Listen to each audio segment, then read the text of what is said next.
56 చూసుకుంటే, ఇదిగో లోక పాపమును మోసుకొని పోవు దేవుడి గొర్రెపిల్ల అని.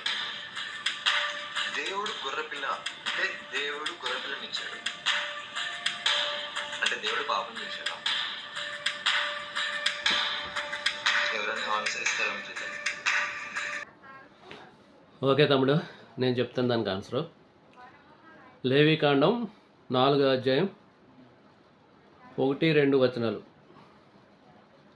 మరియు యెహోవా మోషేకి ఇలాగ సెలవిచ్చెను, నీవు ఇజ్రాయేలుతో ఇట్లనుము, యెహోవా ఆజ్ఞలన్నింటిలో దేని విషయమైనను ఎవరైనను పొరపాటున చేయరాని కార్యములు చేసి పాపము చేసిన ఎట్లనగా ప్రజలు అపరాధులన్నట్లు అభిషక్తుడైన యాజకుడు పాపం చేసిన తాను చేసిన పాపమునకై నిర్దోషమైన కోడెదూడను యెహోవాకు పాప పరిహార బలిగా అర్పించవలను.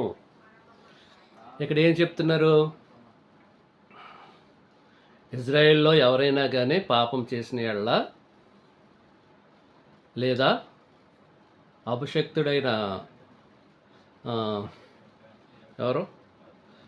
అభిషక్తుడైన యాజకుడైనా సరే పాపం చేసిన నిర్దోషమైన ఒక గొర్రెను తీసుకొచ్చి కోడెను కానీ పాప పరిహారార్థ బలిగా అర్పించాలని ఉంది.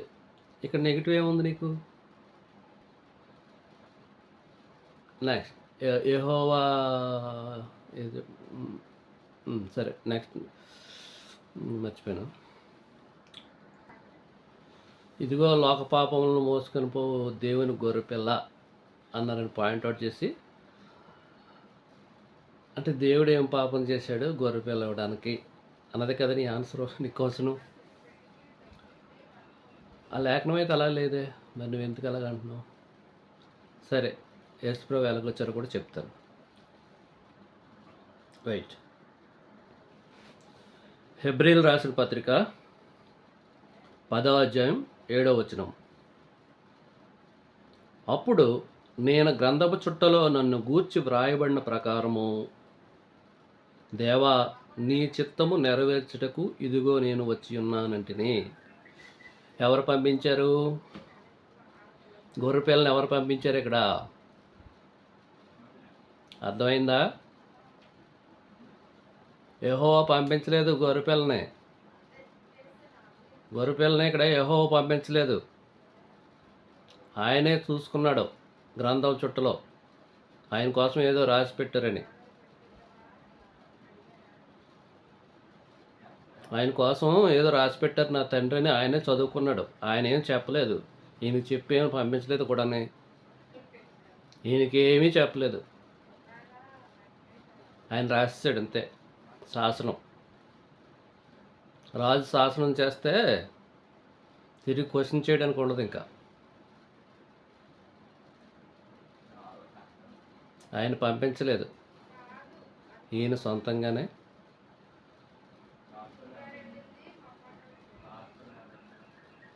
నన్ను గూర్చి వ్రాయబడిన ప్రకారము,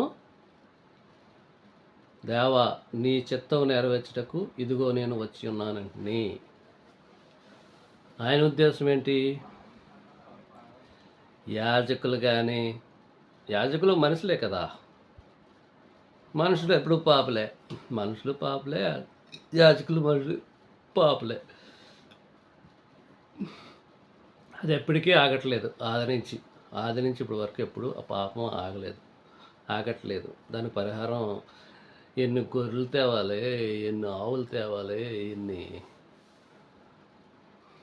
కోడలు తేవాలి, ఎన్ని బలి అయిపోవాలి. అందుకనే దానికి పరిష్కారం ఆలోచించి నిర్దోషమైన గొర్రె ప్రపంచంలో నిర్దోషమైన గొర్రె అంటే మాత్రం ఇంకెవ్వరూ లేరు, యేసుప్రభు తప్ప.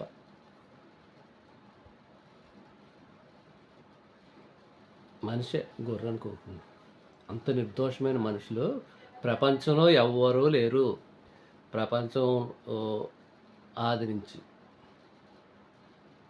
సో కాబట్టి యాజకులైనా వాళ్ళు తప్పు చేస్తే వాళ్ళకు బలి వేయాలి, ప్రధాన యాజకుడు తప్పు చేస్తే ప్రధాన యాజకుడు కూడా వేయాలి, ప్రజలు చేస్తే ప్రజలకి ఎన్ని బలు వేస్తారు. అది ఆలోచించే పరం తండ్రి దాంట్లో రాసి పెట్టారు గ్రంథం చుట్టలో. ఆయన చెప్పలేదు వెళ్ళమని, తనకు తానే వచ్చి బోధింపబడ్డాడు. ఇక్కడ యెహోవా పాపం చేశాడు, నీకు ఏమర్థమవుతున్నాయి నీకు లేఖనాలు? నీ ఇష్టం వచ్చినట్టు వక్రీకరించడినా లేఖనాలనే? తెలిస్తే చెప్పు, తెలియకపోతే వక్రీకరించద్దు లేఖనాలని. అవి నీ కాదు. జాగ్రత్త.